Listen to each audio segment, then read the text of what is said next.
haven't seen that. They don't work. The bears have in the past when it gets really low to like kind of dig out a hole to bathe in, and then a lot of them, including the huge bears, it's so funny, will bathe in the water in the mud, and they'll roll around and lie on their back and Get right into it. Get right into it. This year we have some. So the question was how big is big here. You get up to 400 pounds of black bears, and I can show pictures if you guys want to see them. But they're rare, but not this year. I'm seeing more big bears on these cameras I have. oh, they're huge. Some of them this Like the year. bear that comes over the Robin comes up to here and it's shoulder. It's rare to see them on your That's camera. the Fraser red bear right there. And then there's a huge black bear. And I think there's a pregnant bear, if it's possible. I don't know if they'd still be pregnant now. It shouldn't be, but it looks pregnant. So I don't know what's going on. But yeah, so now the bears have moved down here, and you're seeing them around around the buildings now. I've seen them on the road. Yeah, they're coming going up on the crest. cameras right by our buildings. They're right on the edge of the road eating choke cherries with their family, with their babies. You know, everybody's seeing bears this year. In fact, there's a statewide bear alert by the federal. Well, don't get too close. Yeah, we the can't camera. I know there's a late implantation, but I didn't know they would give birth so late in the season. Oh, okay. The question: do they hibernate? Not really. Oh, they wait. And wait till next year. Stay over. All right. So Stay on the drive. come on back when you're done. So anyway, they do not hibernate. They it's called torpor. Hibernation is like squirrels. You know, they go into near death. This is a deeper sleep for bears, and they can still wake up. Like here, nice January day, you come out, walk around, get some food, go back to the den. So you'll be walking around here in the middle of the winter, and there's tracks around. In Montana, they don't do that. They just Deeper winter. I'm in, I'm staying, right? But this is a nice place. So There's nothing out there for them. probably not. But here's it's just hot now. Bears, it's mama and baby, and the dad somewhere else. The only time the dad shows up is for mating, and they can actually be dangerous to the cubs. They'll eat the cubs. They will. So it's always mom, and the number of offspring depends on how good a year it has been. They actually they have implantations that delay the growth of the fetus, and then they will have, if it's a great year, you see 3 bears, maybe 4 babies. Not so great year, 1 or 2. This year we have a family of 3 little pugs. 2 families. Why is it a great 2 families of Different ages. I was looking at the cameras, what? and there's bigger ones, and then a month later there's little ones. Oh yeah, You have ones to from think last about year. No, the year this year. before, not. 2 groups from this year. I'm almost sure. I'll show you what I thought I saw. Oh. So But it's on this camera. it's not a great year for water, but when they were impregnated Yes, it was. and the winter when they gestated, We just had a dry winter. but they Depends how had much maybe they eat in good the food fall. source. Maybe they had good. If you have a food good fall, sources, that's good but to them. They're not eating in the winter that They're much. not thinking that far ahead. And then if they don't have enough food and water, they can reabsorb the embryo and not give birth. Bears are amazing, really. That's amazing. All right, should we go back to trees? No, I'm not gonna I will. So there's a tree here, which is in the back, and I don't want to walk over there, but this is its leaf. Does it look like something you guys would know what it is? This question, how many can tell a 3-leaf? Oh, not yet. First, let's figure out if it's what we know what this is, what this tree is. I think it's box elder. I think you're right. It is box elder. It is similarly looking to poison ivy. So now the question is, Grant, how would you tell the difference between the numerous box elders, which grow like little shrubs, and poison ivy? Oh, yeah, that's a good indicator. Maybe it has like a powder Good way to right tell. in it. And the veins are red too, right? I think it has. I think poison ivy has more of a shiny. It's a darker, shinier green. There is some Tends to be. truth to that, yeah. Those are both good answers. How many of you know what family box elder is in? Maple. Maple. How many remember the memory device Mad Horse? No. Who remembers Mad Horse? What those are the beginning. Okay. Maple. These are opposite branching trees. Ash, M for Maple. M for maples, dogwood, A which we for don't have very many, for ash, right? D and for then horse dogwood. chestnut, which as you get further north, there's like a huge group of them at Cathedral Park in Santa Fe. But all of the trees have opposite branching. Poison ivy has opposite branching. if you're not sure, what do you do? There's another way. Look at the branches. Yeah, there is another way to tell. I have to do this all the time. You look at this, you think, okay, which one is it? Poison ivy, what do you call the petiole that goes up here? Yeah. Will be longer than the sides, dramatically longer.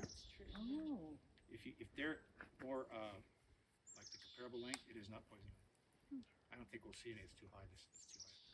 That's my final thing. And maybe there's a tree. Yeah. Last time I did this whole walk, I saw poison ivy. Yes. Oh, it's up there. It's just high. Okay. Yeah, we'd have to go And another. wetter. What? It's Oh, basically my right Robin's there. bathing. What? Lazy about a lot. Oh, I've never actually watched one do it. So that's distinguishing poison ivy and box elder. Now we have two trees that look very similar. There's this one sitting here. This is the Douglas fir, not real Douglas fir. Not real fir. It's a real Douglas fir, but not a real fir. And then we have this one that's over there tucked right behind the two ponderosas. If you look at them, they both have an arrangement that looks quite similar. But how would you tell the difference? And are they the same or are they different? They both have single needles Flat. and they're flat. So it's a Color is kind of fur. different, but not that different considering we're in so many different. So is it the Micro. arrangement of being opposite branches? That's pretty nice too. Seem to do like, well, these They're seem to a do little two. longer. These seem to, I don't know, maybe. Do you Longer see what needles? she's talking about? The opposite each other? Like boom, This boom. branch and this Right. branch. Yeah. that Where if you branch look and on that this, You can't use Mad Horse. Not the For case. It's conifers. not opposite. This one's here, that's Right. there, It works that's for there. They're broadleaf. not like symmetrically opposite. Oh, I never like thought that. about mad horses for more. so the other thing that is easy to see Pull is the these needle off. pedicles. You see how this needle is hanging on by a tiny little, it's even a different color right now. That probably depends. And you can see it changes its direction. That's of the Doug fir. This one sits in not a pedicle, but a suction cup, I call them. They're little cups. So that's a one of the white fir. real The That's term the is real fir. sissil, But the needles aren't Oh, all this is pointed the up white. though. Right, a but warning about botany. sometimes that just doesn't happen. Actually, Oh. more often Yeah, that dry. always confuses I me think with the we're white hoping fir to because see it can look flat. so So different. much. For the white fur. Right. That down Again, there. they don't White have the upper branch. Pointed up, that means they're probably super healthy maybe. Or older. Seems like older helps. I think it's Getting I think sun. it's healthier. The sun worshippers. The white fur is? Yeah, there's Where did less you get apt to that from? point up in the shade. Right behind That is those white fir. two Like the one that ponderosas. But see, I That one think right there. more often. Oh in the yeah, and some of forest its you're needles are pointing Oh, up. look up like at the that. top. Right, then not pointed up. Cool. Those were shorter too. Those were shorter. That's really, that was, it looks like white fur, but. I mean, you know, Yeah, I was struggling to Dry. take it off earlier. Yeah, they were breaking my glass. So it could be Versus these have, curved you and saw short the or flat and changes long. its angle, right? When you Yeah, I take didn't it off, know you that. saw that Yeah, it change comes of out angle, like that. right? That comes out straight. And that one Yeah. does. But this has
behind the spring, that big ponderosa up there has a medallion on it as well.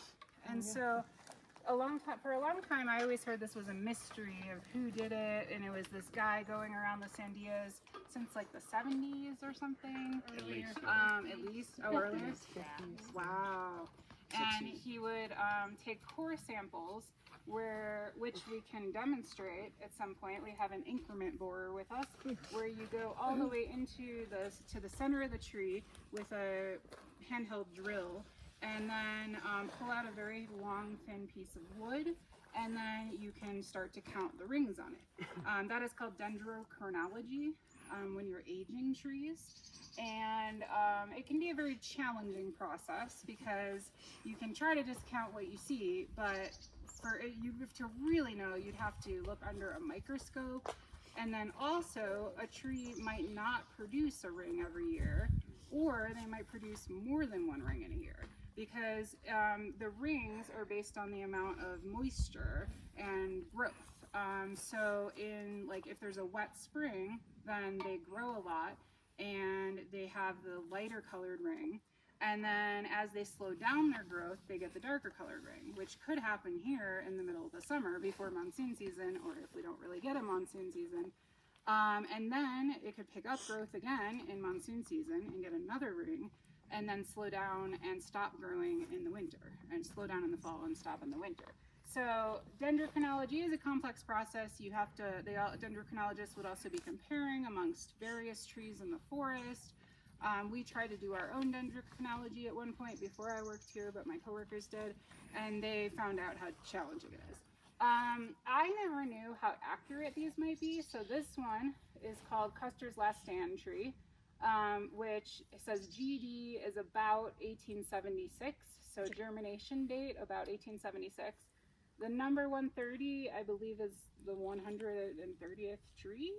I've heard there's around 80 of them that are like findable. That are left, 84 that you can find, but there are 100.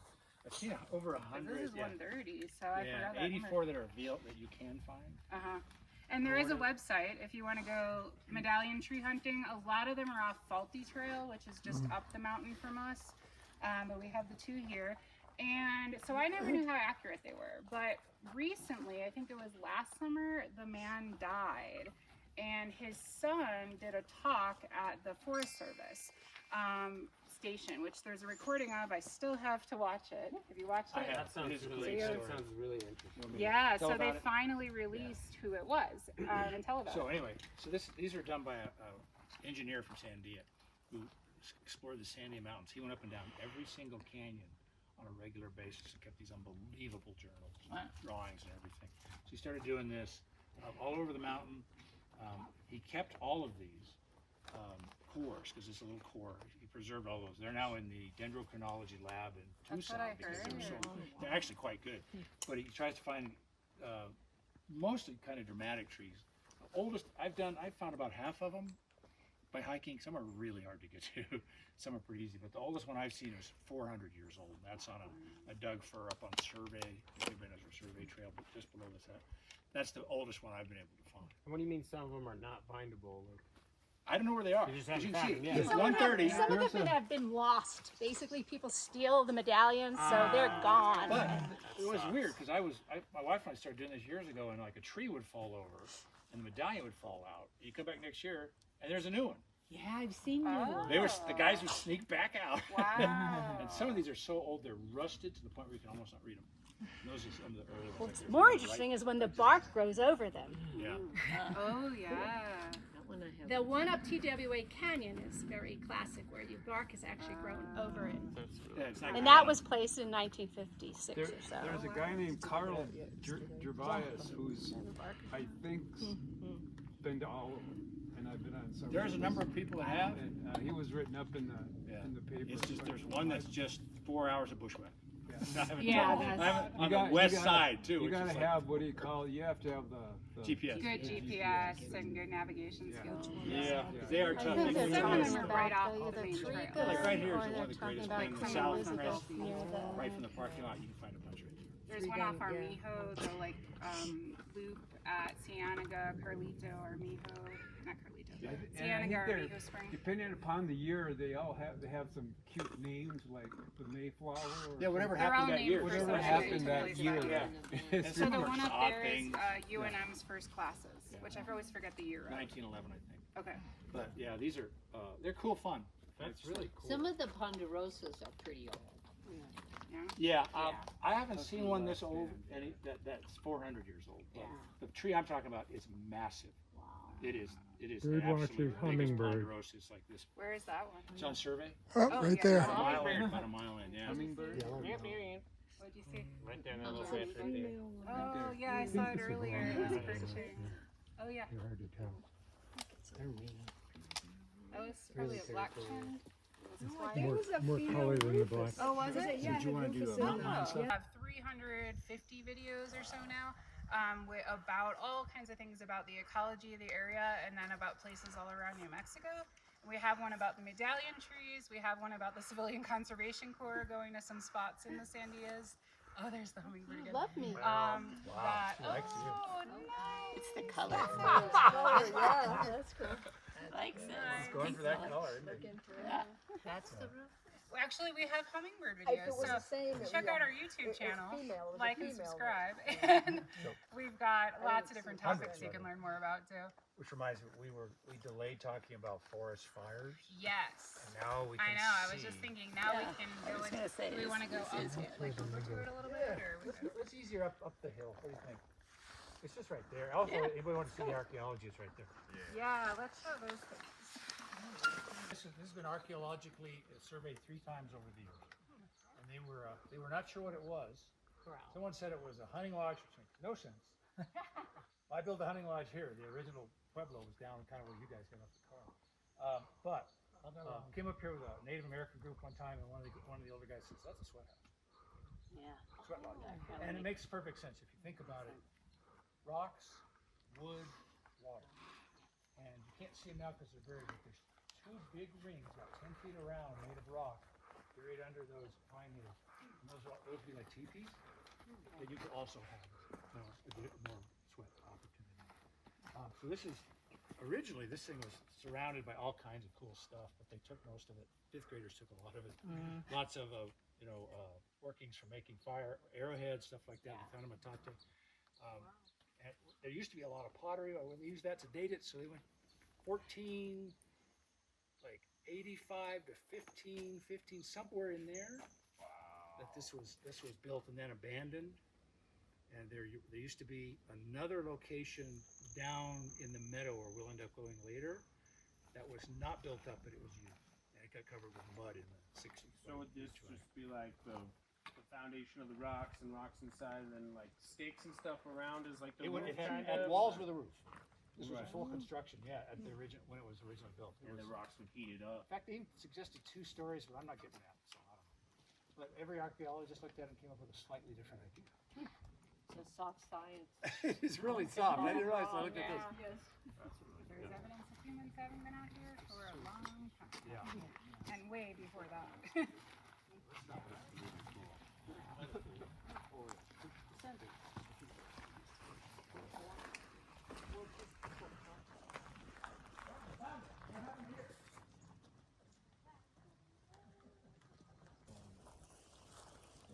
The sap, which explodes out and drives the bark off, and then everybody else moves in. Look at all the insects that there's a colony of ant, maybe 2 different kinds of ants living in there. Bark beetles have been in there. Wood borers are in there because it's exposed now, so it's growing.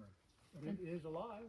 And the importance of having dead trees to a forest for birds and life and. In fact, if you turn around and look behind us, this was a controlled burn in 2013, I think. And you can see that they cut down and left most of the logs for that reason. They did not haul them out. That makes for a good habitat for all kinds of creatures, especially birds, rodents, insects, and so forth. So this is an example of what a forest should look like.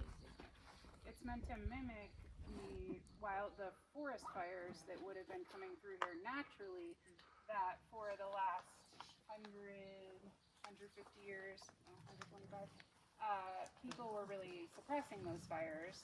And it was, Smokey Bear's motto used to be to put out all forest fires, and they changed it now to put out wildfires. Because you want these smaller level forest fires in forests such as ponderosa pine. It's adapted to have these natural forest fires that clear out a lot of the underbrush and things that are really flammable. The trees themselves are actually well adapted to survive the smaller forest fires. So the bark that we've been smelling and looking at, you might have noticed, has a lot of layers, thin layers. So that's protecting the inner wood so that the outer wood can get burned, and then the tree can still survive. There's an example of one right over there. You can see the black on the back of it, which I believe the fire was coming more from that direction and burning that way. Another thing that ponderosas do is they kill off their branches as they get older and taller. And so it's natural that most of the lower branches are either broken off or just don't have any pine needles on them, because pine needles are great kindling. So if you have a forest fire and there were pine needles all the way down, it could easily climb up into that tree canopy and crown and burn the whole tree.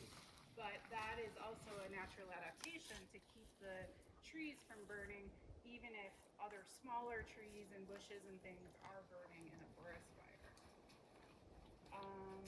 One thing that I would have you look at, do these pines look like ponderosas in town?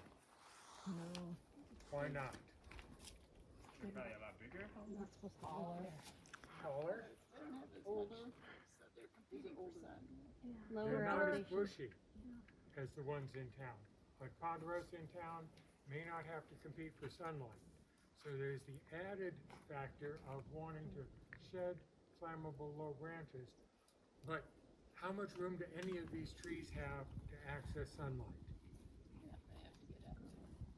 And when you talk about identifying trees, when you look at what's called the habit or the form of the tree, where they are and what they're around is a factor.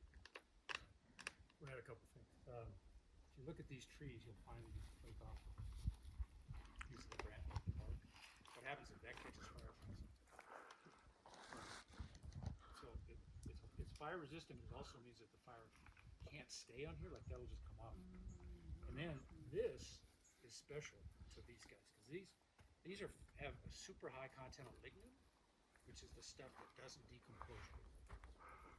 So what you get is, you see this thick forest up here? Right. It just stays. That stuff burns fast, which is what a tree needs.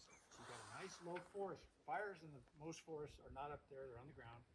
Burns through here, passes quickly by. Doesn't have time to burn through the bark because it's moving along the ground. So that everything about this tree is fire adapted.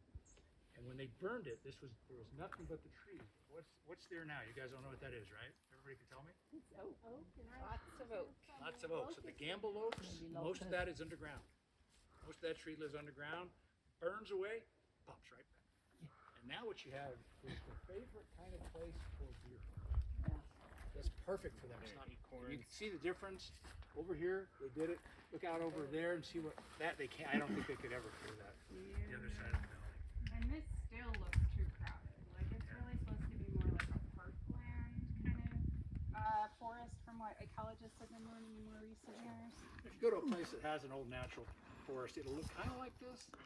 I've seen in the Gila in some places. Yeah, that's it where looks went in the pretty Gila and found more some like old. what they described. Yeah, and it looks a lot like that, Mm-hmm. but it's not. It's more open. And we get a lot more photos of the deer on our cameras since this burning and thinning took place. And they did this in part so we would have this for our kids. So we can. It's like. And it's safer because then if a wildfire or if a fire starts, it's not as likely to burn as quickly and turn into a large wildfire. But will come a day where this undergrowth is so large it needs another fire. Yep. And Hopefully it'll that just happen. Yeah. Well, it already needs another fire because I think I say on average like 10, 12 17. years or I've heard And 10 to 17, I know, I've heard so everything many in things. between. but it probably could use another that doesn't get too big. So what about ponderosa pines? Do they have a ceratinous seed? They, I don't know. I have no idea what that is. okay, sorry. It's lodgepole time. That's what, I forget. Oh, Yeah. where they, Oh, no, they open do not up have to because be of burned. fire? Actually need No, they No, don't they don't. need burn fire the seed. to. None of our So no, trees okay. require forests to Okay. germinate, Fires. or fire to germinate, yes. Okay. Good question. One note on fire, and there's an excellent book, you can Google it, called The Big Burn, which tells the history of the Forest Service. Forest Service was founded by Teddy Roosevelt in 1903, and immediately after its founding in 1910, it was one of the worst forest fires in our, and it's hard to say with the fires that are going now, but in that period's history, it burned areas in Montana, in Idaho, and Washington State.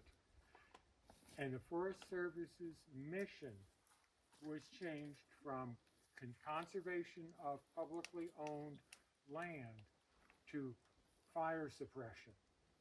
And the statistic that, two things stood out when I was doing some research, and there's more of this on the website I told you about. The term that foresters at the period use for trees is timber. When you call a tree timber, what are you using the tree for? And the other thing that stood out to me, and it's in the Wikipedia article, is to explain how bad the fire was. It explained that $3 billion worth of timber were burned. What does that tell you about how we as a country think of our forests? Consumption.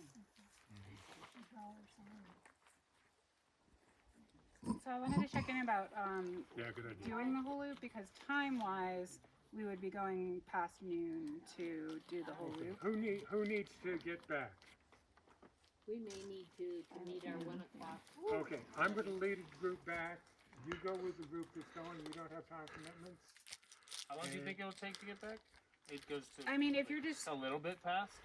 yeah, I mean, we, for Depends on this, how much like we stop. distance-wise, it's not that far. You go to the top of that hill and then around, it's just a little bit further. But then if we're stopping a lot and talking about things, I mean, just if you're straight walking it, it's not What that about- long. It's like 20 minutes. Maybe or do so. our tree core here Yeah, before let's do everybody that. leaves. I mean, we can do that here. I could probably wear gloves and a mask. Yeah, because if this one's got gaps. That thing's hot. Yeah, Is sun it? mostly. As they grow bigger, there's a gap. Do you see it? Yeah. Yeah. So as it grows bigger, does it stretch then? Exactly. Oh yeah, there it is. I couldn't see it in the light. There's the spring on it stretches the band, and then there's a gap on the band. So it doesn't touch the band, but if you want to go look at it, on the back of the tree there's that gap. And then I measured that to see how much it's grown since the last time, and then I graphed it. That was winter of 2015. And then basically, you know, I see kind of what you would expect as far as growth patterns, like a higher jump in the spring, kind of levels out in the summer, higher jump in good monsoon season, levels out more in the fall. But it's interesting to see, like, compared to different species of trees, like Douglas firs grow a lot faster than, and ponderosas grow faster too, than pinyon or juniper. They can be quite old, but not that big. So that's an interesting way and really easy way, like you could set this up at your house to study the tree, you know, non-invasively and to see how much it's growing each season. And the idea of this, the materials that I got was originally meant for school kids. It was through NOAA, and it was for classrooms to keep doing this over the years and collect information about how trees were being affected by climate change. And then I think the official study unfortunately ended, but I still keep them up and measure them every once in a while. How many do you think you have out there? 10 now. All I used to ponderosa? have 12. No, I did a mix. So it's not like an official study because it's kind of like, you know, 4 ponderosas, like 2 junipers, 1 Douglas fir, you know, 2 pinyons. but it gives like kind of idea of like comparing growth between different ones. And then in the burned areas, I try to do one in the burned area and then one a little bit outside of the burned area. Good And to see how they do this year. what? It's been Oh so yeah. dry. I wonder what I happened know. this year. And interestingly, I asked the kids, you guys might suspect this, but you would think like, oh, a tree in a burned area is going to do worse. But if it survives well, then it often does better and starts growing more because it has more space and more sun and more water and more resources. So that is an interesting way to look at like how do the burn areas impact the trees, and often that's a positive way. You know, another thing we talked in our module last week was the carbon returning to the soil, right? From either the dead logs that are on the ground or from the ash if it wasn't too thick. The carbon is returned back to the soil for growth and use. Yep, and then that's what the decomposers are doing all the time. One thing I would say to tree stewards is one of the things as tree stewards the program does is it monitors trees that we've planted. And after a period of time, it may be several years, the monitors will essentially take that measurement. They will measure the tree, and the diameter at breast height is the standard term to determine how much that tree's grown. And those of you that are in, I think Luis is doing one of the mentorships. He's the expert on this, and he can tell you from the research that Tree New Mexico has done what trees do the best, what put out the most growth, and what are most successful. But that's an area you can volunteer to help with as you've gone through the program. You can also get really fancy. There's electronic ones that automatically measure it for you. Really? Wi-Fi? I think so. Yeah, or data like satellite. I think they send to your phone. Those are kind of pricey though. This is very simple and easy. Yeah, I had a little 40x camera. But this is when she was done killing and dispatching the deer, which is this right here. She just eyeballed me because she knew I was there. Right. Yeah, she knew. She knew I was there the second I walked into this, probably before. It's like, you're lucky I got my lunch already. Exactly. I wasn't worried because I knew she's not going to leave a kill to come bother She's me. afraid for you. Well, and to wasn't your kill. theory maybe Yeah, that yeah, she that's might have true. used you as like Oh, a yeah. decoy? I 'Cause didn't- then I didn't the figure this deer out, would be but I- paying attention to you. Right. So she drugged this deer up that hill. I mean, straight up the hill. And we had to figure out. This was on a Saturday. We had to know by Monday morning when the buses came if this mountain lion had left, because our trail goes right there. I mean, right across that ridge. So we all went out on Monday morning, Yeah, Monday probably. morning. and we were able to determine that it had been drugged a long way. Like we went up a steep hill, down a steep hill, Yeah. up a steep hill. It was wild terrain. That you saw her Drag. that She had was drag dragged marks. the Oh yeah, we were able to And follow. problem. Did you see where she buried it? She didn't bury it. We weren't able to find it the first day. We lost it as she went, because usually it only go like 100 yards. This was hundreds and hundreds of yards, Yeah, that's amazing. and we lost the trail. Probably but it was because far she away. knew It the was a people trail go there. there. But Yeah. I have a friend who's an expert in this. He came up with me the next Friday, and he was able to follow it. But before we did that, he said, let's look at the game cameras from the place we were just standing. Oh, of course. This is from Mud Springs about a month before. Oh, wow. And you That's can, awesome. this is, if you see this, you know it's a female Female and a with the cubs, a or with the cub, kittens, yeah. because they don't hang out with the males ever. So this is a month before. We now know that there's a female up here. Yeah. He felt he was able to track it back to the kill site, or the feeding site, which is way over and down. And we put a camera there, and we got this the next night. And they consumed the entire deer. It was a fawn. That's amazing. Well, no. So we gotta we keep have going. been getting a snapshot of the change to the vegetation on the ground over the years. So in some years it has been really green. Other ones in different spots have oak trees growing in them and stuff. It's kind of just random where it happens to be. There was another one we passed that never grows anything. It's always just pine needles. So just a literal snapshot of how the forest changes in that one spot due to the fire. Also, I try to just take photos of it every once in a while, because you can really see the difference in the oak growth. Some of our burned and thinned spots on our trails are like way more grown in than this. Some of them are really slow to grow back. So it really varies based on, you know, the hill slope and everything. Do you know what the grass is that is growing in there? What's it I don't know what the grass that Carrie, is. do you know? I've never been able to idea. It's a really tricky Because location, but it looks like a once you see it, you'll never miss it again. Okay. Yeah. And some of our burned area that's way the up the agave hill, plant or higher than whatever, this, we yeah. won't go to today.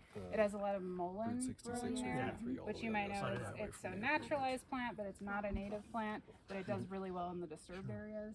So that's something you could study out here is like what plants do well in the disturbed and burned areas, and you can learn a lot from that. Native? It's No. not native. No, it's from the Middle East, I believe. Oh, Yeah. Wow. Yeah, That's a but banger it's right not there. considered invasive because do it that doesn't well up like here. compete too badly or take over Anything too else? much. So people kind of just leave it, You find and it it's like every once in a medicinal. while. Oh, and it's all Apparently it's over good the for your west. lungs. Right, I've heard people people make say that. medicinal teas for like mucus They if they have a smoke it cold or allergies and Wiping stuff. and It's Yeah. toilet paper. Just Oh, toilet yeah. paper. charming. Most things. Nice And here's fuzzy. unrelated to trees. Robins eating the maggots. All right, here we go. How many animals came by? This is a month, 2 months later, 3 months later. Back at Mud Springs. Oh, damn. Wait, is that another So this is a We mom, do get mom and elephants, 3 but- kittens. That's Um, scary. And that's then a lot makes sense. When We she also guys have is a these female. photos Eyes are online. Oh, yeah. So- Oh, yeah, one in the back. Some of So them this are. these were too young to hunt. So mom comes down, kills a, and she took the fawn, which was this. It wasn't a fawn; it was a little bigger. Took the smallest deer because she had to take it so far. Took it all the way back to where the mountain lion fed on it. Okay. So maybe they had a den back there. Well, they don't use dens, but it was a big flat Well, like space a- where they were staying. I mean, you could see that there's been some time there. But don't flattened they down, have lots their of tracks. young in? But in these are college Yeah. old den? young, right? These are older. It Yeah, takes 2 that's years true. to grow up to be a mountain lion. These That's are true. almost ready to leave. That's true. But the fascinating part for me, anyway, was my expert. He said he looks this over. We've tracked where the mountain lion did all this. He says a couple of interesting things. First is the mountain lion is adapted to us. We're up here Monday through Friday with kids. They don't hunt in here. This was a Saturday Yeah. in the same place, and they know. They know. And this mother has been having litters here for years. Every 2 years we get a new batch. But the Oh, you think it's the same mom? I think it probably is. I don't imagine it's Yeah, pretty that would much make every 2 sense. years if you look at it. Yeah. So that mother has adapted. She learns how to live with all of us. She comes down at night. Doesn't come down during the day. But the other kind of more interesting thing to me is I probably made it possible. Because what happened is when I stopped there and looked at the deer, they picked up the pace. They were walking and they started trotting and looking at me. Which meant they were looking this way and the mountain lion came from behind me. So the mountain lion was just waiting. He knew she knew exactly what was going to unfold when I spooked the deer into her path. So, yeah, so I was part of the hunt. Fall right into my little trap. Mahogany. I think this it's alder leaf, not mahogany. Okay. It's got that pointy. Yeah, like the and alder then there kinda is does. a different species that I don't know the difference in identifying, but all the little all the leaf one? photos I put on iNaturalist always end up being alder leaf. Okay.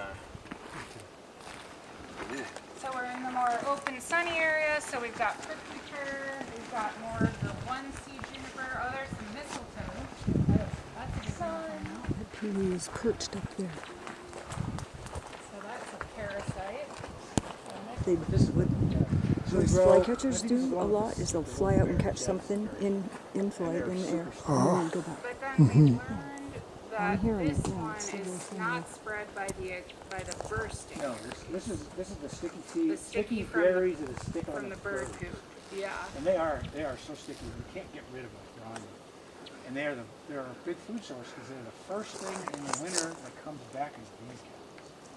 So you come out here and you won't see anything but that. And it varies from mistletoe or the juniper? It's From from the mistletoe. mistletoe. From the mistletoe. And the juniper also produces berries, which is good food for birds and for bears and coyotes and foxes and a lot of species out here. So then there's a specific one for a ponderosa pine, another for that sort of, they'll have their own little Pinon pine has one. pinion spot. Yeah. Yeah, we'll probably see a pinion on the way down. Yeah. The most common one we see up here is the juniper mistletoe for sure. I've seen a little bit of pinon mistletoe. I don't know if I've ever seen the ponderosa mistletoe I've looked here. and I can't find it. And Yeah. that guy told me where to But look. yeah, that one guy was saying he He sees said I should tons go of up it. there. I should go up to Salt. Oh, yeah. I'll take my book and I'll go up there. Yeah. But I can't find it. Yeah, I know, but juniper mistletoe is pretty obvious, and we see it. We'll often. pass some, just before Stevie, Mama showed us. Okay, I didn't know that. Dropped, and there's been years of drought.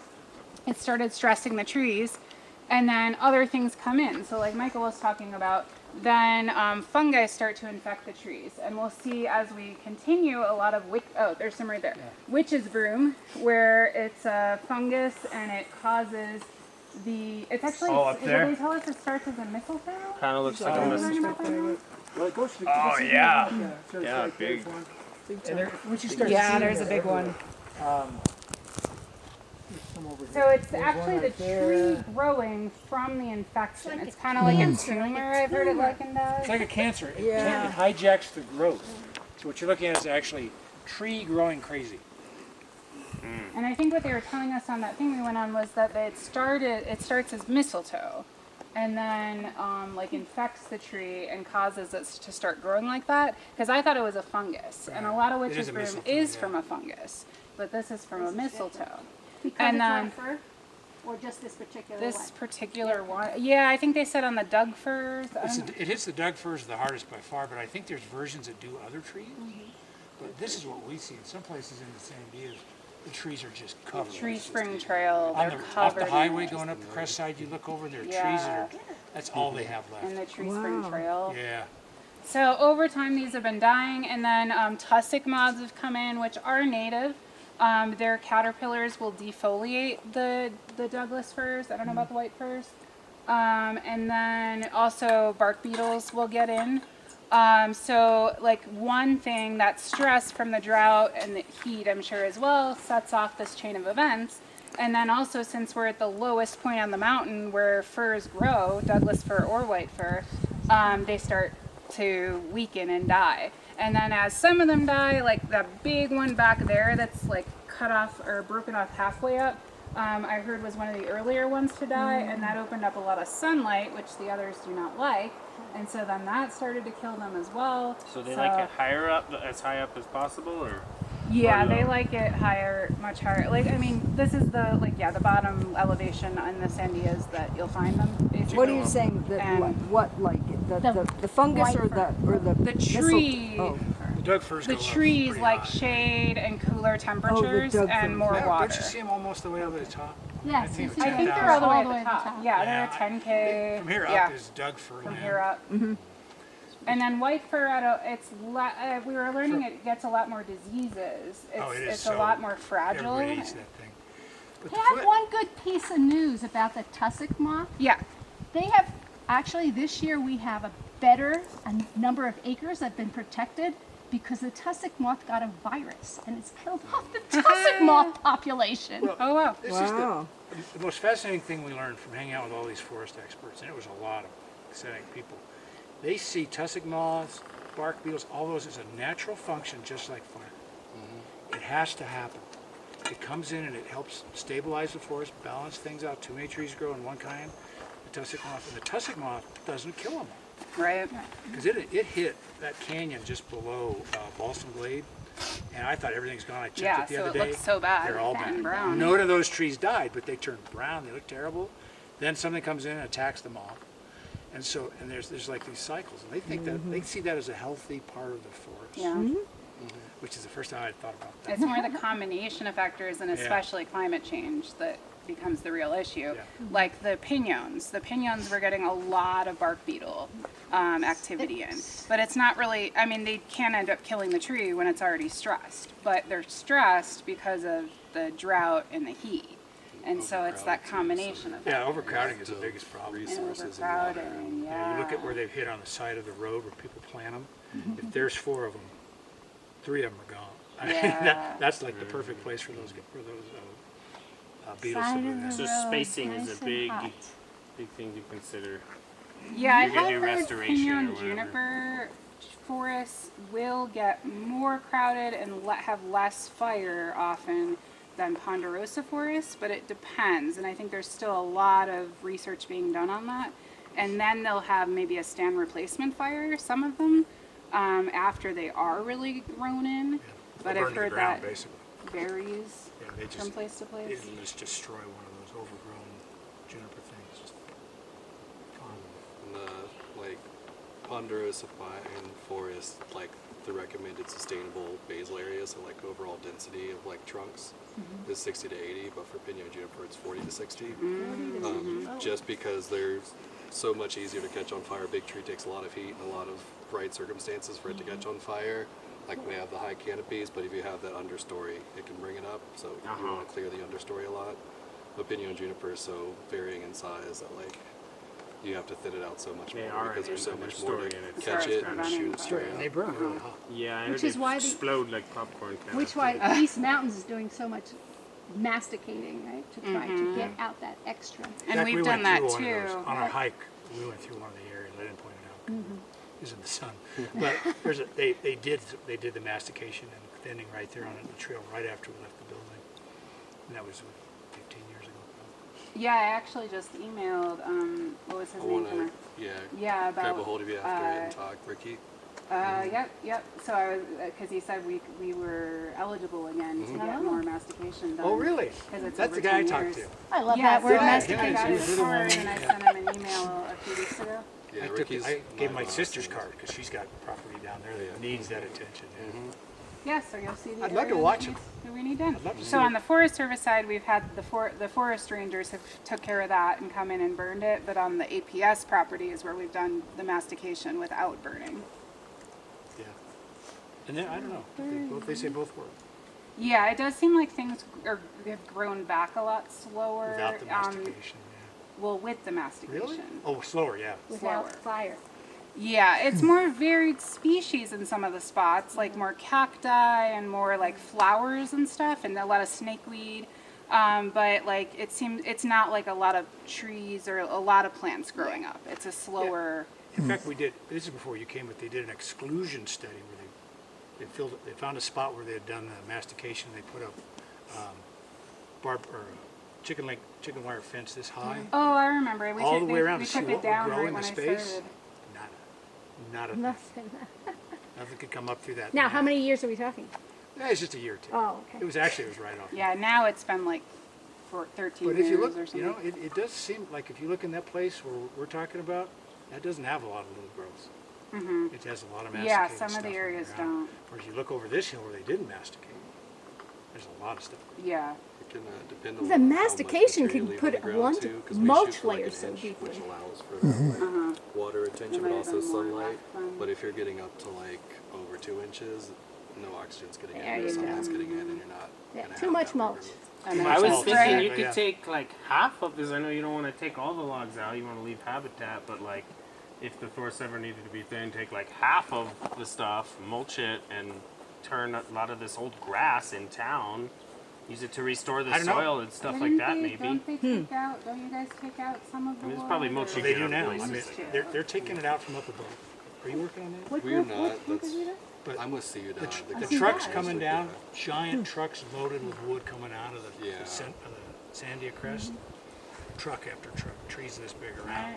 Right. And they, Oh yeah, and they've That- had that area where you could come get firewood before. I can't imagine how much wood, but they said they've already done 110 acres. 140, but the trucks just keep them, giant dump Now trucks. where are they And going why with are it they- all? I don't know Why where are they're they taking it, but clearing that? there's a whole pile somewhere. Well, that was the whole reason why the crest is closed. I know, but what's the main To reason? thin it. To Thin it. thin it, Just to fire, And it Okay. needs it desperately where they're going. fire, But actually, you fire go up and look now. reduction, They've opened it to traffic. You can't park above 10K, but you can drive around and look at stuff. Oh, boy. really? Yeah, I haven't done it yet, but I know you can do it. I know that was fun. Yeah, so where are they going with all that wood? I was watching Are those they trucks going going to down, thinking, where are Bacchus you so we going can with all that? get wood chips? Right. Well, we have the transfer station in the East Mountains. You can go get a big thing of wood chips for like $5 or $10. Fill up your truck. Yeah. I just need a truck. I just need a truck. You can go with Yeah. No buckets to problem. Bacchus and just bring the buckets and Get fill your them up. workout in. Yeah, go we a get little the bit wood every chips every day. once in a while to fill in our muddy trails. Oh, yeah. Right,